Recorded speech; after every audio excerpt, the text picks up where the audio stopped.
Have you ever seen a pink tank? Usually this color on military vehicles is associated with protests, art performances, or even pride events. But unexpectedly, Russia has entered this peculiar list, and this tank is unique not only because of its color. What's driving Russia to pull such relics out of storage, and how are they being used? Let's figure it out. Meet the Object 279, a Soviet oddity. For decades, this tank sat as an exhibit in a Russian museum.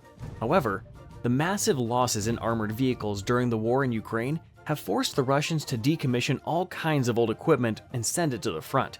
This might be the fate awaiting this relic of Soviet tank engineering. The Object 279 was created as a single prototype nearly 70 years ago.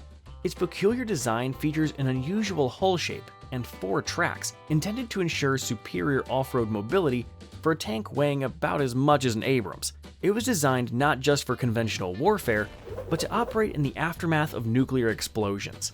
In theory, it was supposed to be combat-ready in such extreme conditions. The Object 279 was meant to revolutionize Soviet tank design. Instead, its complex construction limited to breaking museum doors rather than battlefield lines. Agree?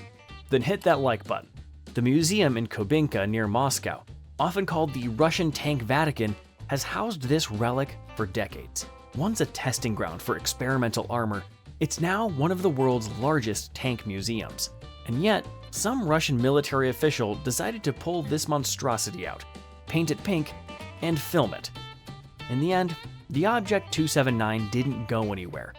Why it was decommissioned remains a mystery.